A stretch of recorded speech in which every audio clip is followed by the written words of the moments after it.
O Brasil, ele pulsa com uma energia que é contagiante. É uma potência global, um verdadeiro gigante econômico, com uma riqueza natural e cultural que, nossa, impressiona o mundo todo. Só que, por trás dessa imagem tão vibrante, existe uma fratura bem profunda. Um paradoxo que acaba moldando a vida de milhões de pessoas. Vamos mergulhar nessa história para entender melhor? Essa aqui é a pergunta de US$ 1 milhão, né?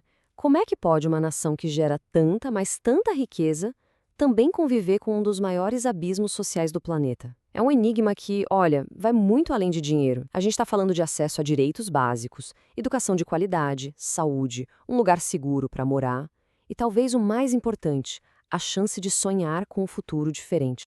E essa divisão não é nada sutil, ela salta aos olhos. De um lado, a gente vê o brilho de uma riqueza espetacular, super concentrada em pouquíssimas mãos. Do outro, uma pobreza que não é um acaso, sabe? Ela é estrutural, uma herança que vai passando de geração em geração. Para a gente entender a origem dessa paisagem com tanto contraste, a gente precisa voltar um pouco no tempo.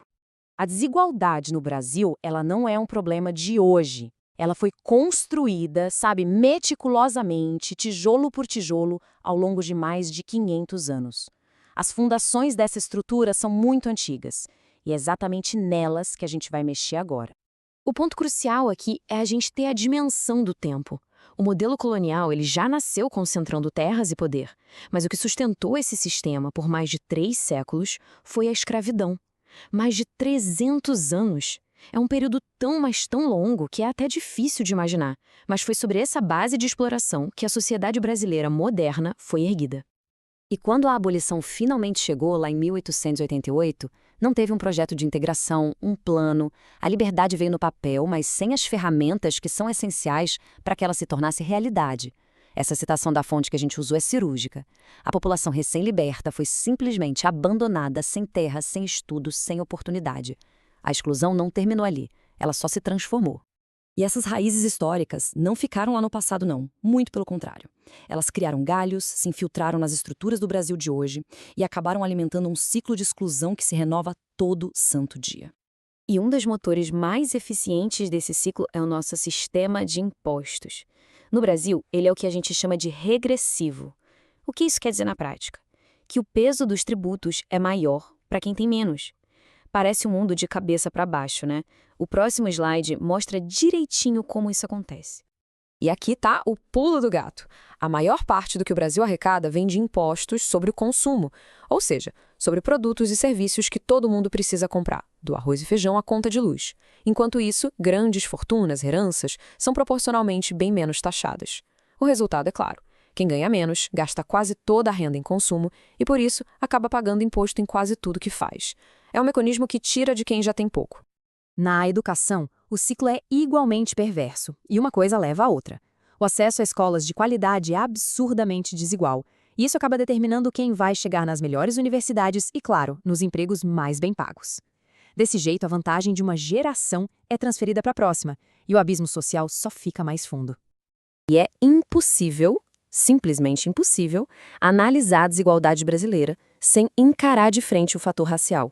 O racismo estrutural não é um fantasma do passado, não. É uma força presente, atuante, que define destinos e limita oportunidades, sendo a herança mais direta e mais dolorosa de séculos de escravidão. Para a gente entender a dimensão desse impacto, primeiro, um dado demográfico que é fundamental. A maior parte da população brasileira é composta por pessoas pretas e pardas. É essencial ter esse fato em mente para a gente poder compreender a imagem que vem a seguir. Pois é. Este gráfico aqui revela a dura realidade por trás dos números. Justamente a maioria da população é a que enfrenta as piores condições. A menor renda média, as maiores taxas de desemprego, o acesso mais difícil a serviços básicos. Essa imagem é um retrato muito nítido de como as feridas da história continuam abertas hoje. Diante de um desafio desse tamanho, é fácil se sentir meio impotente, né? Mas existem debates, existem propostas e movimentos que apontam para possíveis saídas. A grande discussão não é se a mudança é necessária, mas como construir um caminho que seja viável para ela.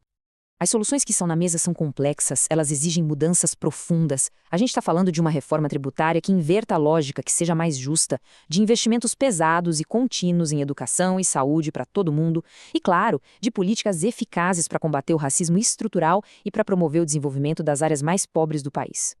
E tudo isso nos leva a uma reflexão final. O Brasil já tem um dos maiores bolos econômicos do mundo.